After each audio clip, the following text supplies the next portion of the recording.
Welcome to the Scoop World Order. It is Thursday afternoon. We are grinding our way through spring practice. Huge Saturday coming up, Student Appreciation Day. A lot of activity, a lot of excitement is coming with that. There's going to be a ton of people there. That's always a juiced up day for the team. You get to practice in front of your student body. It's always really fun and lively. It's a great day for field goal kickers too, because they get to put the crowd all the way around them and see if they got what it takes to get it done in a pressure-packed situation. We are going to break down some recent offensive lineman commitments. We have the Armstrong twins, Dion and Devon, are both in the fold now. And I'm going to break down a 5-star tackle that I think is squarely in Justin Frye's crosshairs right now. He's a guy that is a really talented player. We're going to break his film down. So we're going to start off with him. But as always, thank you guys. As always, we appreciate you guys.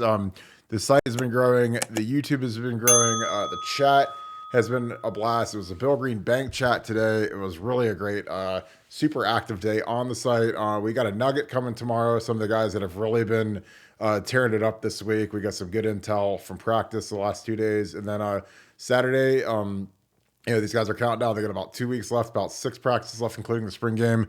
And it is go time and is on to summer conditioning. So with that being said, we're actually going to jump right into the film room and talk about our first person that we are going to bring up. A kid named Gerby Lambert is a kid that I think huge upside. We have 4 committed offensive linemen. I think we end up with 6 offensive linemen. I think that we will have a couple kids at the portal after spring ball. Guys that aren't getting reps, guys that have been kind of penciled out of the rotation are going to be asked to move on. So I think you got to get 6 in this class. We got the 4 kids from Ohio. Obviously, the Armstrong twins, we got Mark Davis, 3, and then you count Ian Moore, who's in Indiana, which is kind of part of Ohio this season. But we need to get 2 more guys. There's some big-time national guys that we can really go after to round out this class. Again, there's a help wanted sign outside the offensive line room.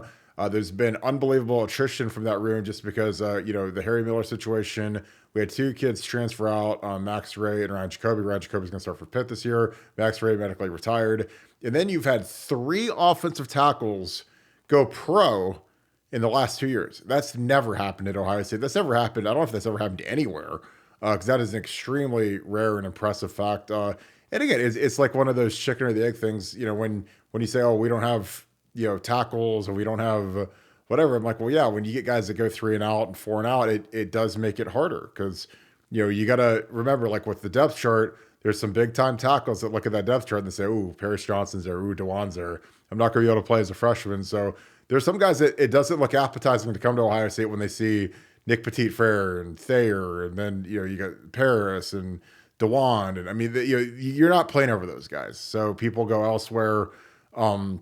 But, DeJuan took off. Paris obviously was the guy that everybody knew would be 3 and out.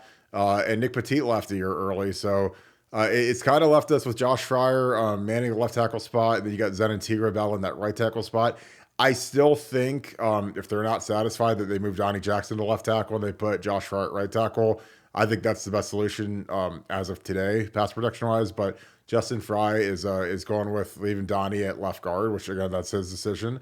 But, I think having 2 lockdown tackles on the edge is the way to go. So I'm going to get right into this film. Give me 1 second. I'm going to pull this up because, Gerby Lambert is a kid. He's really impressive. He's a super athlete, really long arms. And I watched a little bit of his film, but when I do these, I like to kind of keep it cold so you guys are kind of watching it at the same time I am so that you get a more natural reaction out of me. So, Gerby Lambert is a kid that it's going to be a fist fight to get him, but he is a prototypical tackle, 6'7", 300 pounds, really a good athlete. Here he's playing right tackle, which it's not that big of a concern because if you have a senior and he's playing left tackle early in his career, it's not a big of a deal. But he's a brute of a kid. You see him decimating this 3 technique. Again, this is tough when you're overwhelmed and you're going backwards like that. That is it's not the greatest spot to be in. And again, sometimes you have to judge these guys based on their competition. And he's dominating kids that aren't nearly as good as him. There's not going to be guys at Ohio State that's going to be able to dump 30 yards downfield like this. But you see he's a smooth mover.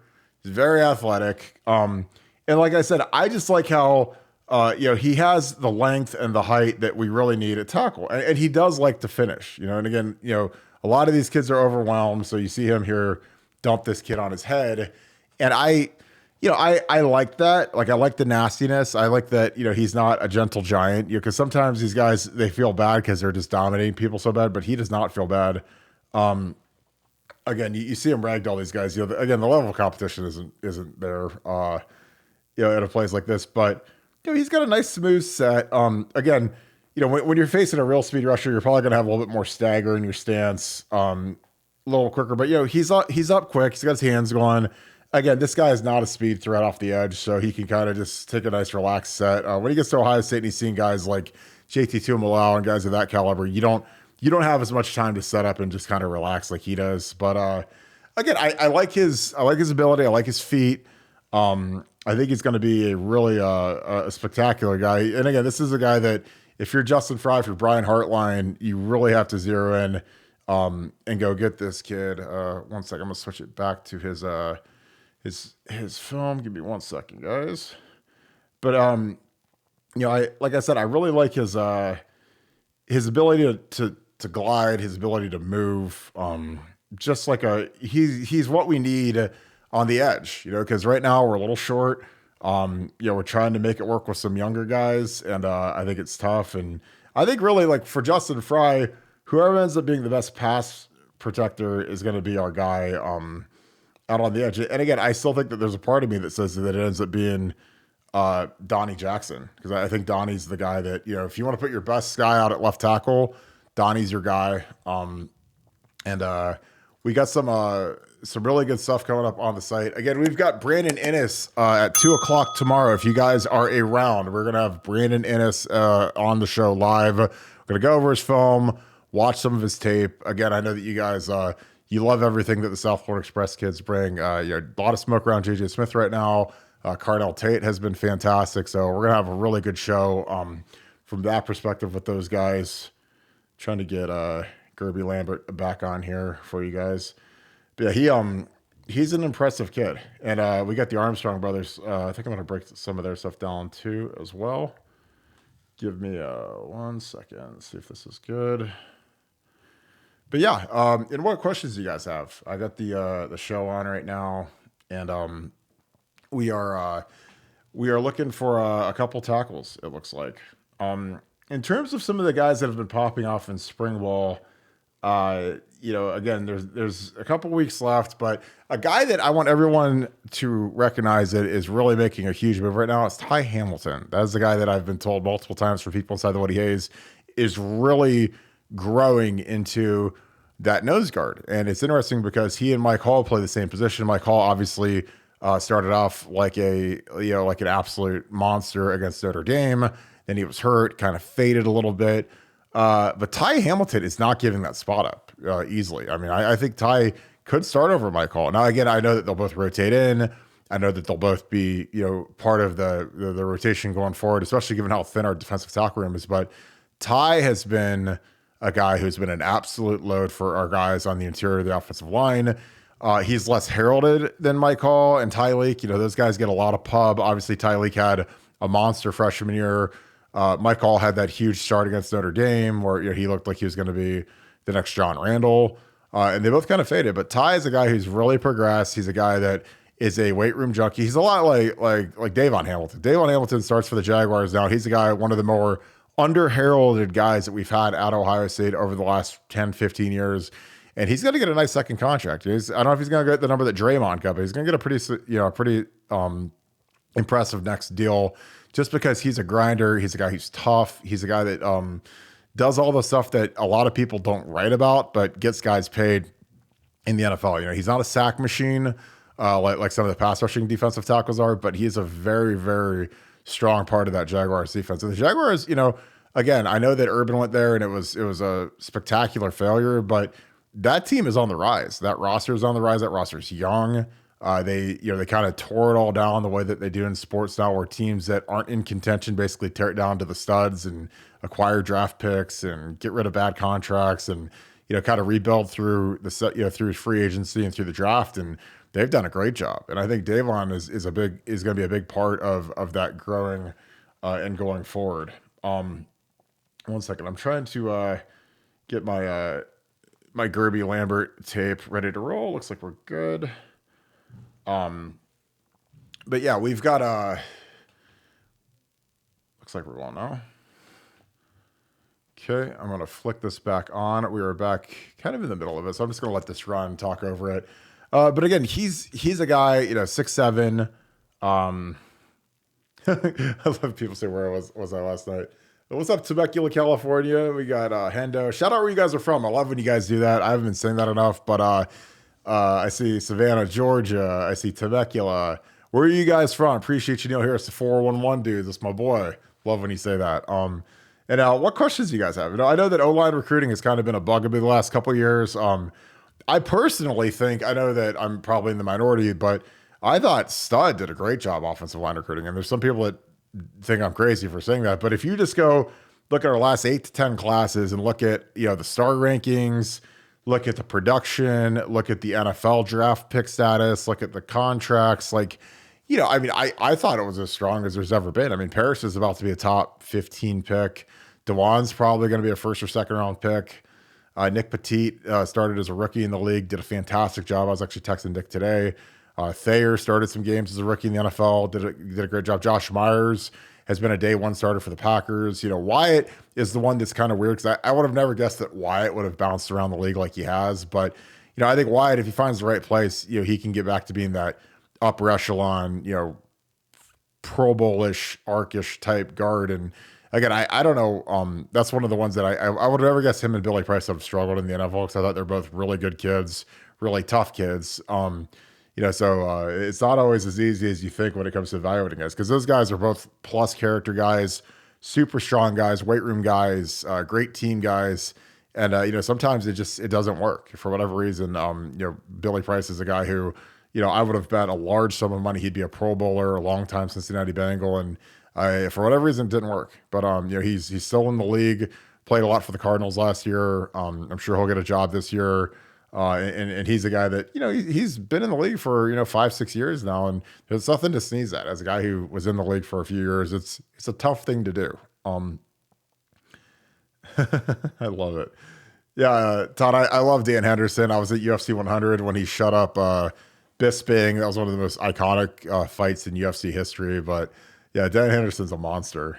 But yeah, do you guys got any questions? Again, we got Lambert's film rolling right now. Again, he's a big fluid dude. He's a big strong dude. And again, here he is over at left tackle now. And he gets his hands on guys and he finishes them. And again, you see him put guys in the ground. And again, you can't judge. Like I said, the hardest part about evaluating offensive linemen is sometimes they don't play the best competition, especially when they're from this end of the country. He's not from Georgia. He's not from Texas. Not from Florida. So you're not going to see him play against big time dudes every week. And even so, even if they are from those states, a lot of times, he's not going to be seeing an SEC or a Big Ten level guy every week. So when you're watching a highlight tape, you're not always going to see a guy dominating, a top tier type guy. You'll see him dominating a lesser guy, but that's kind of why highlight tapes can be deceiving. That's why Ohio State staff like Mark Bettini and those guys, they love to watch multiple game tapes on top of the highlight tape just to see. Does he dominate better competition? Does he dominate, when it counts, when it matters? And that's it's something that is exciting to see. After this, I'm going to put on Dion and Devon, the Armstrong twins tape. So Dion is the tackle. So I was trying to figure out a way to remember that. And Devon is the guard, or Devon.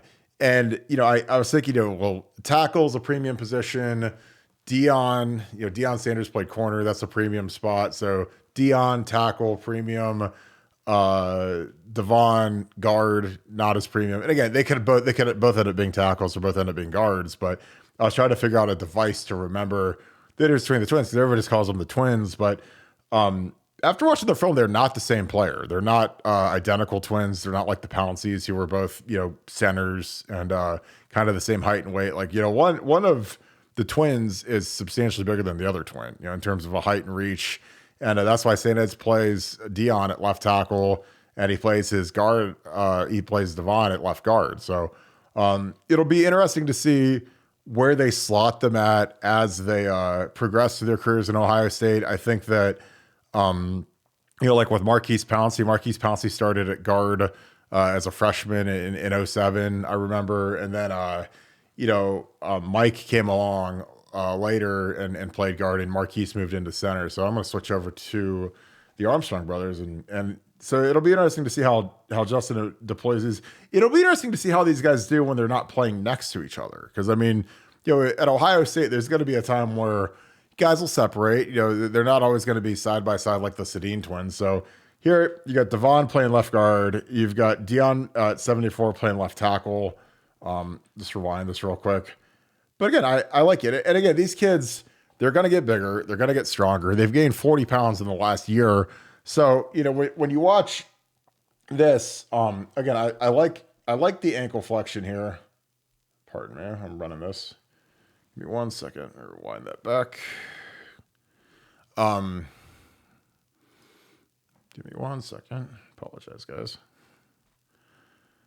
But yeah, Dion, I think Dion has more upside, and I'll probably end up being dead wrong, and Devon will end up being like a first round pick. But, the taller, generally, if you got to pick one or the other, you pick the taller one that plays tackle.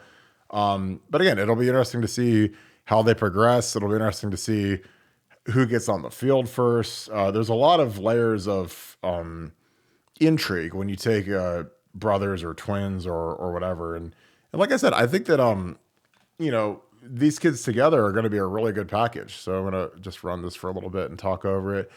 But yeah, I think that getting the twins, getting Ian Moore, getting Mark Nave, good start to the class. I think, for it to be a home run, you got to go get Lambert. You got to go get one of these tackles, get him in the full, get Jordan Seaton, and just really focus on that. And I think that's one of the luxuries of Brian Hartline now being the offensive coordinator, is that he can assist. Because, Brian has been one of the greatest recruiters in the history of college football through his short career, just in terms of the level of players he's recruited, how well he's developed them into NFL picks. I think he's just done a spectacular job. So here, again, we watch St. Ed's, man. You see some big time games. They don't duck anybody. They won the state championship.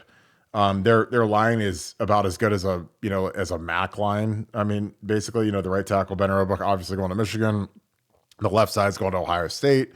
So, it's about as good as it can get in terms of just seeing what these guys can do. But like I said, with the twins, again, this is Devon, Dion. So 74 is Dion.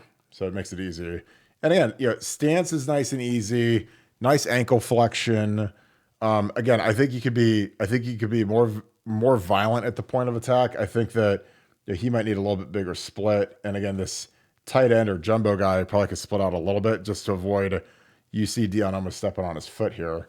But, Dion, as he gets a little stronger, a little bit more aggressive, he can run through this guy a little bit better. This is a little soft for me.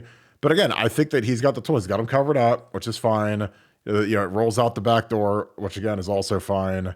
But, I think that as these guys get stronger, they'll be able to get a little tougher and get a little bit more violent in their run fits. But again, the footwork is there. There, obviously, you see a down the field finish from Devon.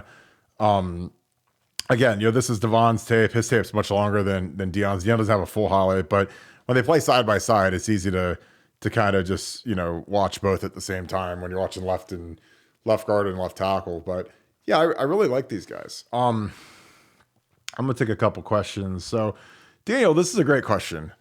What area of the team needs to elevate in order to beat Michigan and win in the playoffs? Honestly, it's our defense. Our defensive, especially our back end, it has to be better. And I think that starts with Jim Knowles. I think that, we had too many plays last year where we were so aggressive. And I get being aggressive. Obviously at halftime of that Ohio State Michigan game, we felt like we were in great shape because our defense was stomping them.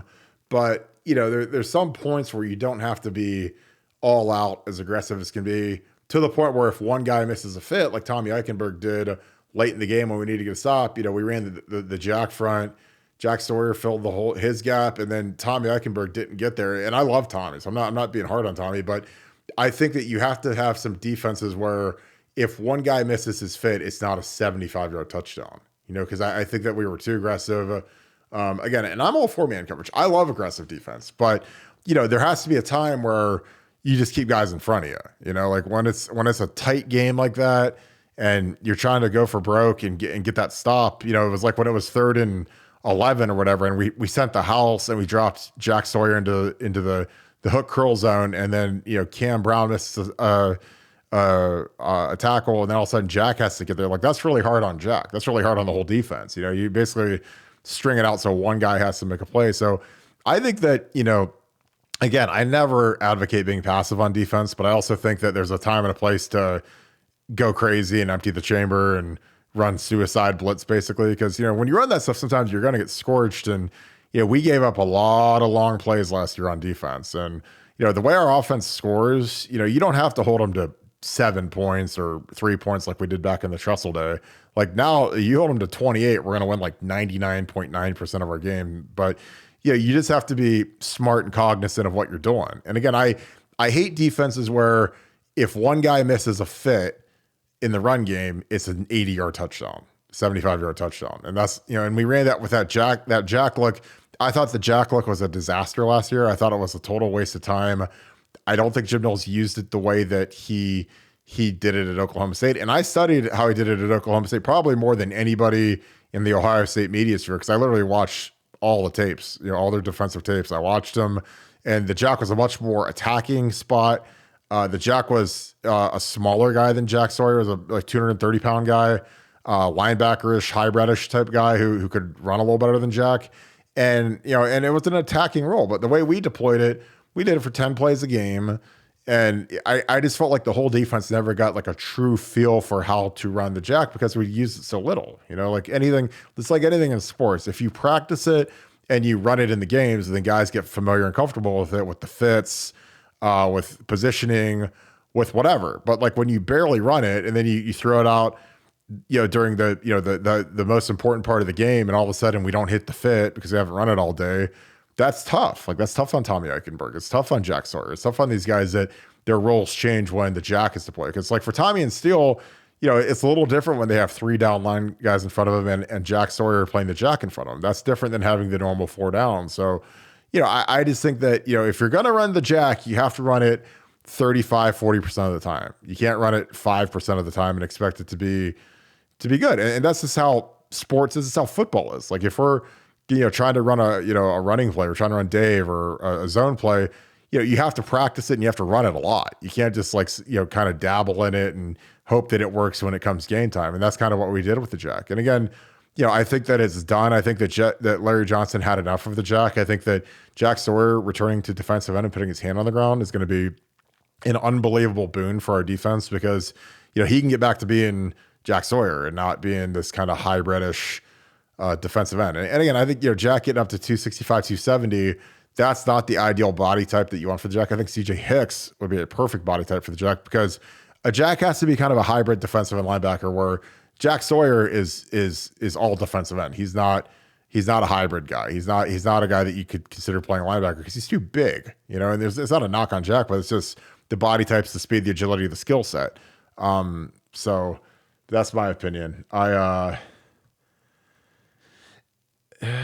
me see. How confident am I that we'll have a solid offensive line this year? I think I'm actually very confident. I know that I sound crazy and people probably think I'm nuts for saying that, but we've had great offensive lines year over year. I mean, really, probably the year that people were the most nervous and shaky about the offensive line was that 2014 group when we were starting Jacoby Bourne and Darryl Baldwin, and guys, we ended up winning the national title.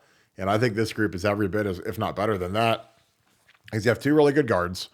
You have a good center. Carson Hinsman is really doing phenomenal work through spring ball.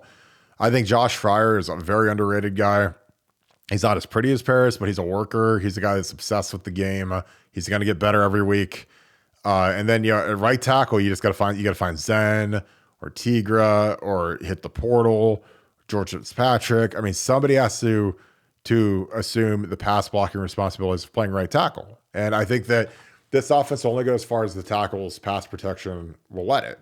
So, that's going to be something to watch. And I think that, if I sat down with Brian Hartline, which I've done, I'd say, look, you got to do some things to mix it up and help that right tackle out. Because your left side's going to be fine with Donnie and Josh Fryer. Those guys will be fine. They'll be good enough for us to win games and to beat anybody. But that right side, you just got to make sure it's not leaky. You got to make sure that, that right tackle gets a little bit of help. And there's ways to help in the offense and in pass protection where it isn't just a bunch of one-on-one rushes, like JT Tubelow or Jack Sawyer versus Zen or Tigra. Those right now aren't winning matchups for us, but you can do things. You can put a running back in the wing, which we call a hip position, or he can chip. You can put a tight end out there. You can roll. You can move the pocket. You can cut. There's a million different things you can do that makes it a lot easier than just having, your guy sit straight back there. And I tell people, I'm like, look, calling pass protections in a game is the same thing as like a pitcher with 5 different good pitches and mixing your pitches up and making yourself unpredictable and making it even harder. Because if you're a guy that's got 2 pitches and it's 4-seam fastball or slider, eventually they're going to figure it out, and they're going to guess right. They're going to take a yard. But when you've got 5 good pitches or 5 good protections and you can mix it up and make it a little easier, that's the key. And I think that's something that's going to be really interesting to see with Brian Hartline, because I think Brian, he's going to be learning on the job, but man, this is it's a bubbling cauldron when you're at Ohio State, because, our fan base, we eat our own, so Brian's got, I think he's very capable of being a fantastic offensive coordinator. I talked to him last year about being offensive coordinator. I was like, dude, you got to start calling plays, man. I mean, you're looking to be a head coach, in a year or 2 or whenever, 3 years, 4 years, 5 years, whatever it is, but you got to get good at calling plays. You got to turn to Lincoln Riley. Like, I know that, like, deep down, he wants to be the next Lincoln Riley. He wants to be a guy that is a guru offensive coordinator. He's running a big time program. And, you have to start calling plays. There's been very few guys that have gone to be head coaches that haven't been fantastic play callers. So that's my opinion on the O-line. I think the O-line is going to be really good. Appreciate you, PJ. Yeah, I think losing Mitchell Melton was a decent blow. I think that he's the guy that was progressing. For a guy that hasn't played, they talk about him a lot. So that usually means that he's a good kid. And, when he's been in practice, he's been flashing. Now, the hardest part about football is if you're hurt, you're not relevant. They can't count on you if you're hurt, if you're ACL, if you miss spring ball. And some guys they take care of because, like a guy like Trey Henderson, they can hold him because his freshman year tape was so good. But, Mitchell hasn't played. So he's got a huge summer in front of him and a huge fall camp in front of him. I mean, that's like his Super Bowl, basically. So he's got to bring the wood. He's got to be ultra productive and basically make up for lost time and make Larry Johnson feel comfortable enough putting him in as the jack. Because I know Larry Johnson does not like the jack. He likes his 4-down look. And I think the D linemen like the 4-down look. You got to remember, like a lot of these guys that are pass rushing D linemen, they don't like playing in odd fronts. They don't like playing in a 3-down look because all of a sudden everyone's getting double teamed. You got a head up nose, which every defensive tackle in the world hates. They like being on the outside shoulder of a guard so they can pass rush and get up the field and dominate. So, let's see if I can rewind this. Apologize, guys. I'll just take it back to the full screen.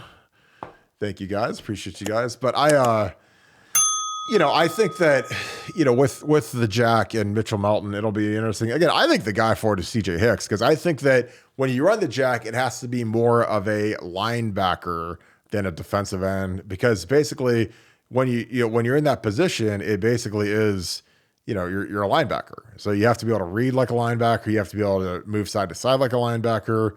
I don't think it's for a traditional defensive end. I really don't. All right. Here we go. All right. I love these. I appreciate you, Daniel. I got a super chat going here. Ohio State is down by 4, 3 minutes ago. Do you believe Colin McCord is the guy that will pull us out of the fire like Troy Smith did? Wow, that is a great question. I think he can be. Now, I can't ever compare anyone to Troy Smith, because if you guys go back and watch that 05 tape with Troy, that was the most unbelievable comeback I think I've ever seen. And Troy is just an absolute legend. And that was when Michigan was really good. That was when they had Lloyd Carr, Jake Long, Chad Henne just finished up like his 15th year in the league. I mean, that was a really good Michigan team. Ryan Mallett was in there a little bit because Henne was hurt. But yeah, I think McCord can do it. And I think the reason I think McCord can do it is because he's not by himself. He's got Marvin, he's got a Mecca. Again, when you got those two guys, you have a chance in every game. That's like when we played, we had Anthony Gonzalez, we had Troy Smith, Ted Ginn. We were never out of a game. We lost some heartbreakers, like we lost to Texas.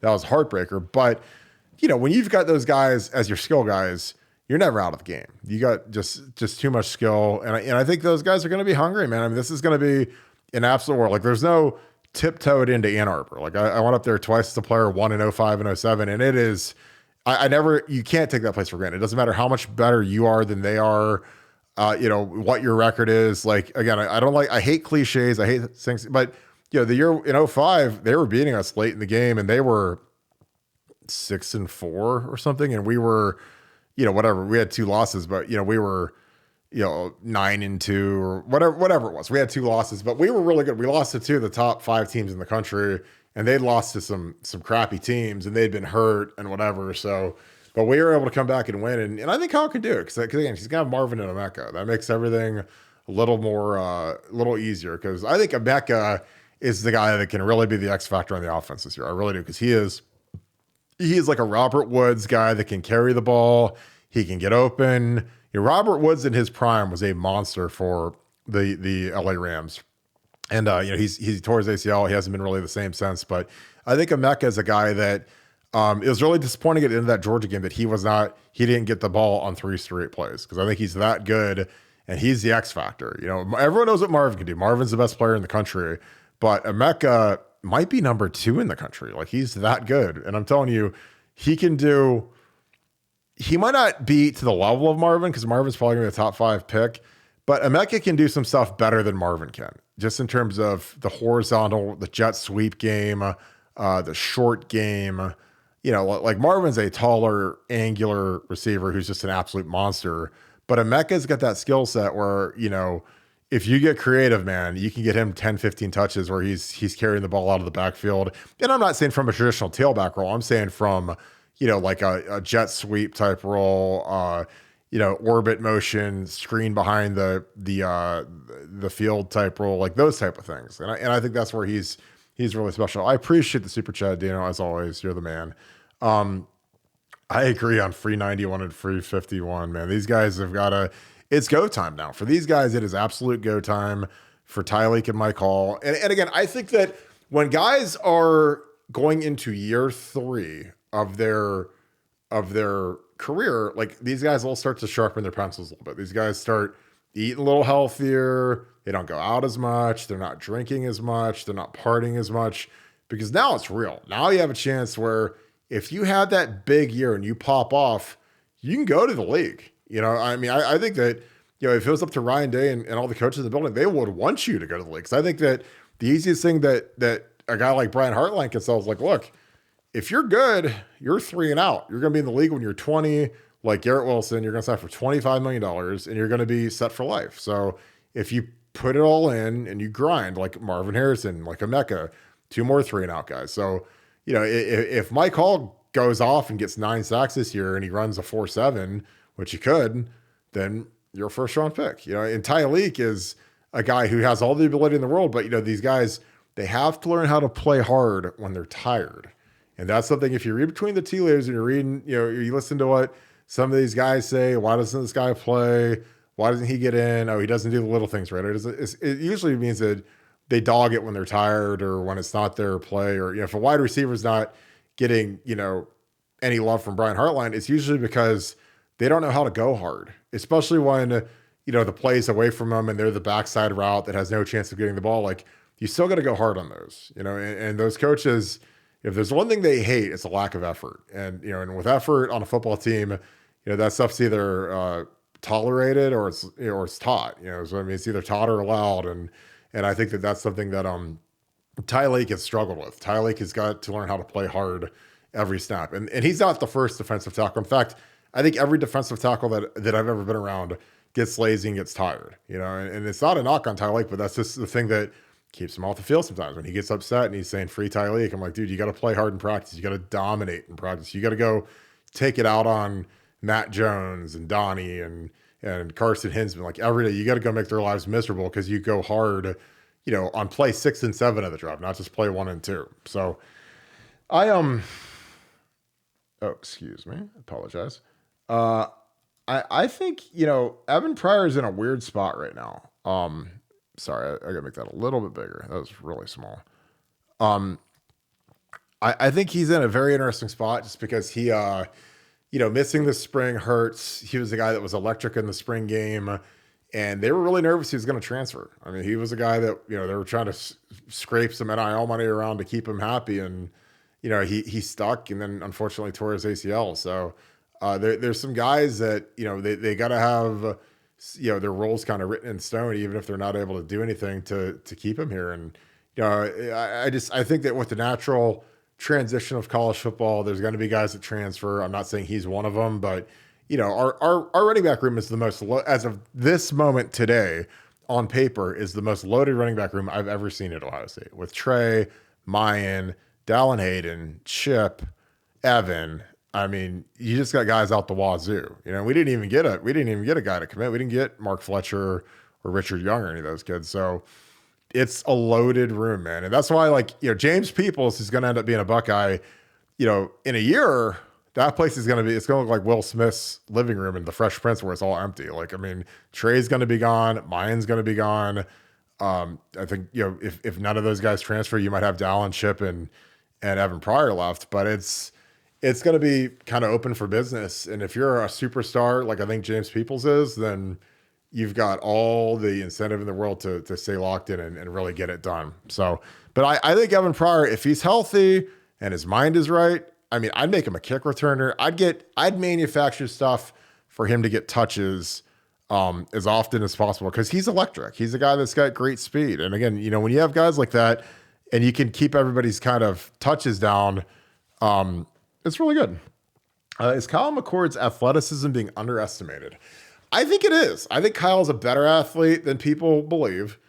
Again, I thought CJ Stroud was a better athlete than people believed. It's just, the biggest thing with athleticism and playing quarterback at Ohio State is, are you going to use it? Because I've been the biggest proponent of, hey guys, we got to scramble a bit. We got to take what they give us. If they're all running off in man coverage and nobody's looking at the quarterback and you can go get 7 yards and make it 2nd and 3, do it. And I'm not saying drop the shoulder. I'm not trying to say get hurt. I'm trying to say go get 7 yards and slide before some linebacker kills you. That is the most backbreaking thing you can do to a defense. All of a sudden, it's 2nd and 3. We saw what CJ's run did against Georgia. It almost won us the national championship.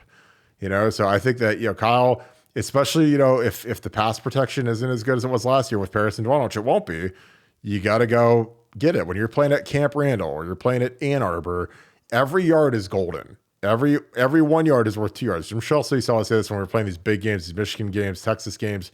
Every yard is golden. So if you can go get 10 yards, it's like really getting 20 versus Akron or Toledo or Youngstown State or whoever. So, I think that that's the most important thing for him. What else we got? You guys bring great questions. I got to say, man, it's always a blast to do this stuff because you guys bring some really good stuff. Any chance our rotation, sorry, I missed this one, Steven. I'll put this one up here. More impactful. It seems like second string is always getting picked on. Can this year's second string still dominate and not miss a step? Well, that just depends on who's in there, and it depends on, their mindset. Again, I hated not being a starter. I hated it. I was glad I played offensive line, because when you're no lineman, there's no rotation. There's no, third down back. There's none of that. You're in the whole game, and that's great. But with the twos on defense, I mean, man, we put them out there versus Wisconsin, and they won about 70 yards on the first play. So I don't know. And that's something where, I think that, that group's going to be younger. I think that there's some guys that it'll be interesting to see who makes up the twos, because there's guys like Sonny Styles and Cody Simon that are right on the cusp of being the starters. I think obviously with Tommy and Steele being the starting linebackers, they're going to be the guys. But with Cody Simon, Cody is like a 1A-ish kind of guy where, you got your two guys written in ink as your starters, but Cody's the guy that's going to have to rotate in a little bit and give those guys a blow. And I like that. Over the course of a long season, if I'm Tommy and I'm Steele and I can give him some of my reps and keep him engaged and keep him sharp, I think it's better. I think that the more guys that can play, especially early in the season, something I've been very critical of Ryan Day is I don't think we get the starters out early enough. I think that, it's not because I want them to have a vacation and take time off. It's because those twos need to get in, and they need to get some live bullets. It can't all be no tackling practice periods and no tackling spring game periods and quarterbacks in a black jersey and all that. Like, you got to get them twos out there to play the game a little bit and get their, they got to go out there and screw some stuff up and get, berated in film and get booed a little bit and get hardened up a little bit. Cause you're going to need those guys down the line to be your starters, cause in college football, you turn the whole roster over every 3-4 years. So, I think that's really important. And the second team defense, again, you got guys like Sonny Styles, Kai Stokes, the third corner, I can't imagine it's going to be Davidson Igbinosun, but it could be Jordan Hancock. I mean, you got guys that they're chomping at the bit to be starters. Kenyatta Jackson. There's some guys that, and again, you're going to need those guys in a year because JT Tumalao likely gone. Tommy Eichenberg, Steel Chambers gone for sure. Lathan Ransom gone. So, you got to get those twos in there a little bit because you got to get Kai Stokes and Sonny Styles. They got to get their mouths bloodied a little bit. They got to go out there, and it can't just be when we're up 77-0 against Rutgers and you put the tuba player out there. You got to put them in when there's like some real situations. So again, another great question. Again, you guys always bring the heat, which is why I love doing this show with you guys. But yeah, I think I'm going to wrap this, but we have Brandon Innes, the great Brandon Innes, Brandon Badman Innes at 2 p.m. Eastern tomorrow. We're going to do that live. Really excited. Love that kid. I think he's a beast. He's going to potentially reveal what number he's going to be wearing. I've talked to him a little bit about it. There's a couple of prospective numbers. So if you guys have questions for Brandon, get on BuckeyesScoop.com. If you guys aren't members, join BuckeyesScoop.com. But we are taking questions. They're only for our premium members. And again, we appreciate you guys as always. We love dealing with you guys. Let me get down to my little exit screen. One more. Ooh, apologize. There we go. Thank you guys. But no, I appreciate you guys as always. Fantastic questions, per usual.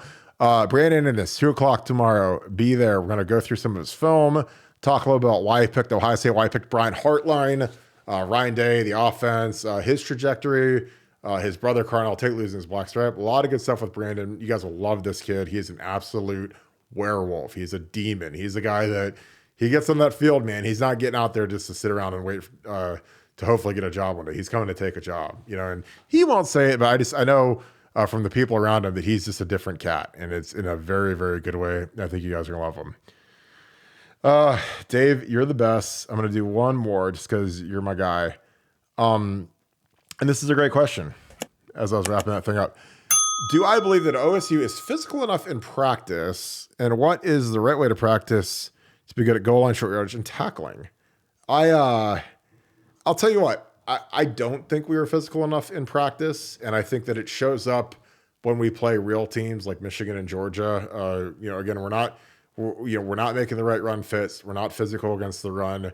Again, there's a very fine line between beating a team into a pulp and getting them ready to go versus real teams. Like, I mean, we don't. It doesn't matter what we do. We're going to beat Indiana. We're going to beat Purdue. We're going to beat whoever. But like when you play the real teams, the Michigans, the Wisconsins, Georgia, you have to be physical. And again, I think that, Michigan the last 2 years has been more physical than us. And that's embarrassing to say, but that's the way of the world right now. And I think that, when you're physical in practice, especially in the running game, it correlates to be, if you run the ball in practice and you're tough, you're a tough running team in practice, then that correlates to being able to stop the run. Michigan's brand right now is that they run the ball, they're tough, and they can stop the run, and we can score on a little bit, but man, we can't stop. We haven't stopped running against them the last 2 years, and it's been really bad. So, I don't think we're physical enough in practice. I think, but Ryan Day's, that's his decision to make, him and Mickey Marotti. How hard do you go? How much you amp it up? How much you back it down? But no, I think it shows up in the biggest, when we play like real teams. We play Michigan, we play Wisconsin, the teams that are physical, grinder teams, like, it shows up in our run fits and our run defense. And I think that if you run a tough physical practice and tough physical camp, then you're a good running team. You can stop the run.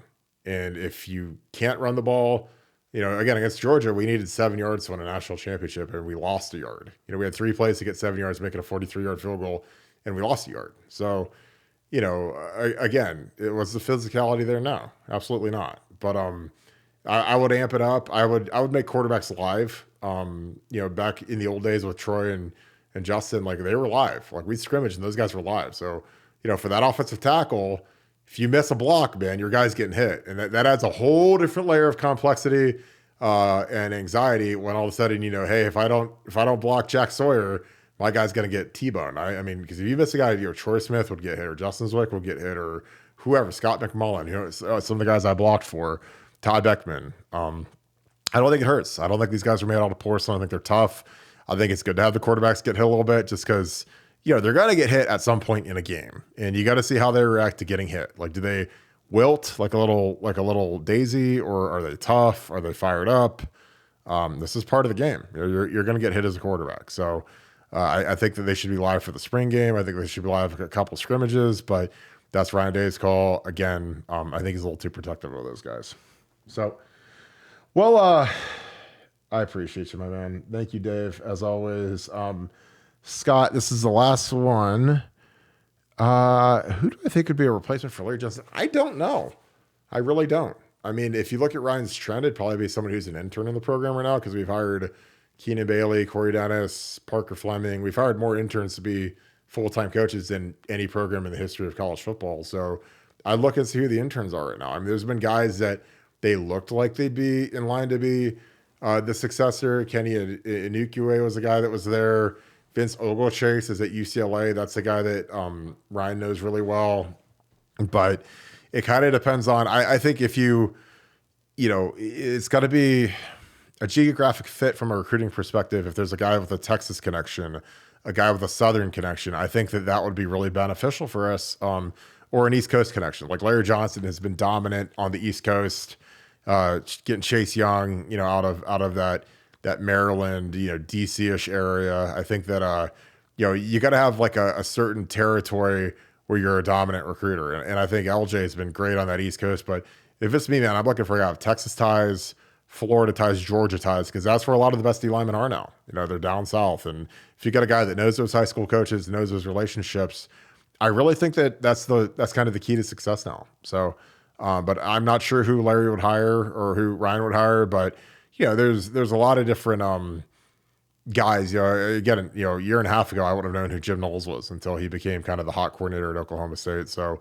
there's some guys from Penn State. There's some guys from Texas A&M that would make sense, but as of right now, I'm just not sure.